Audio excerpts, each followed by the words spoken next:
Elle est brûlante. Nix retira sa main du front de la jeune femme aux cheveux d'argent. On peut plus attendre.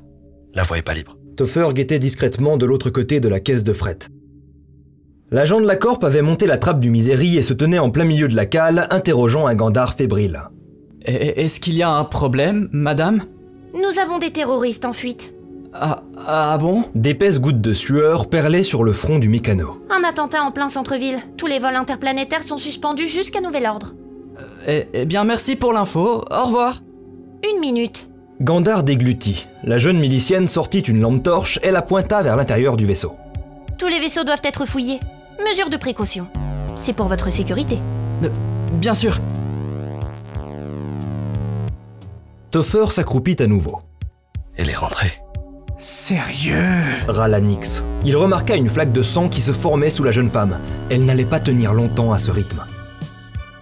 Dans la cale du Misery, l'agent de la Corp soulevait les bâches qui recouvraient des caisses vides sous les yeux d'un Gandar nerveux. Qu'est-ce que vous transportez habituellement? Oh, vous savez, des marchandises. Elle retourna une caisse en plastique répandant des moutons de poussière sur le sol. J'aimerais jeter un œil à vos registres, vérifier que tout est en règle. C'est le capitaine qui s'occupe de... Il est à bord, votre capitaine? Gandar gratta la touffe de cheveux roux sur le haut de son crâne. C'est notre nuit de permission. Bon, eh ben je vais me débrouiller. Le cockpit est en haut de cette échelle?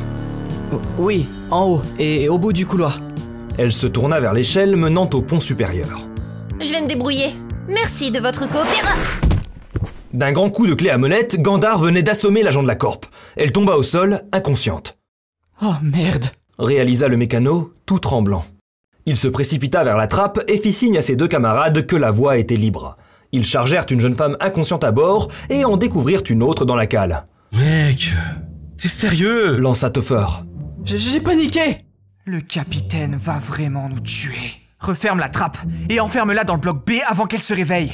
Le bloc B est plein à craquer de Long Johnson. Bon, bah dans le C, et tant pis si elle est serrée. Sans plus attendre, Topher et Nix traversèrent la cale, passèrent le sas qui menait au quartier de l'équipage et prirent immédiatement à gauche pour rejoindre l'infirmerie.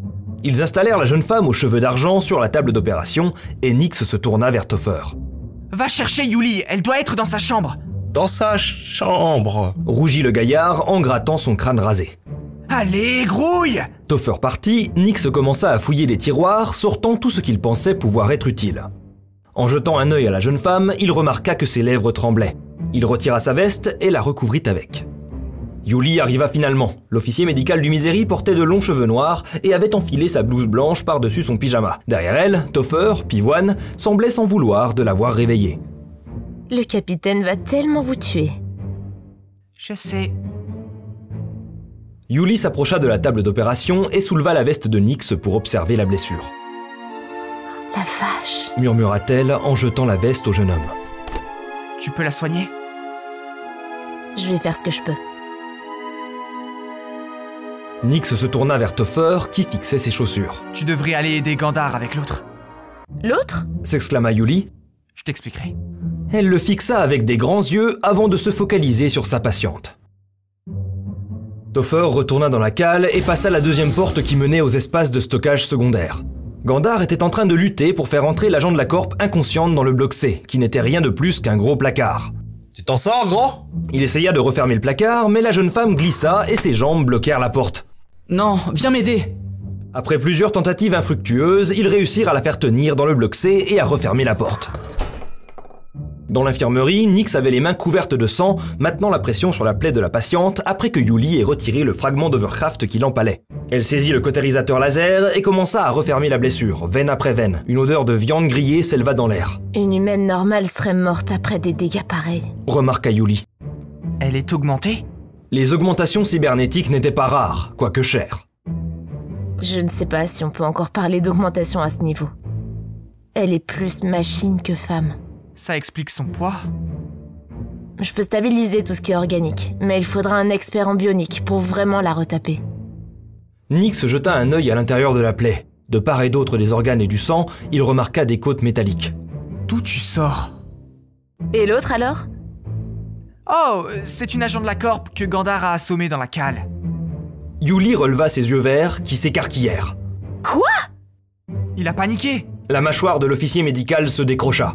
Qu'est-ce qu'elle faisait dans la cale?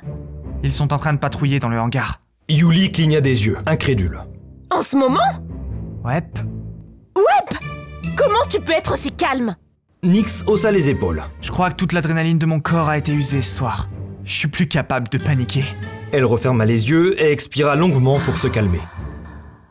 Quand on l'aura stabilisé, tu appelleras le capitaine. Nyx sentit son cœur tambouriner et une sueur froide couler le long de sa colonne vertébrale. Il lui restait un peu d'adrénaline en fin de compte.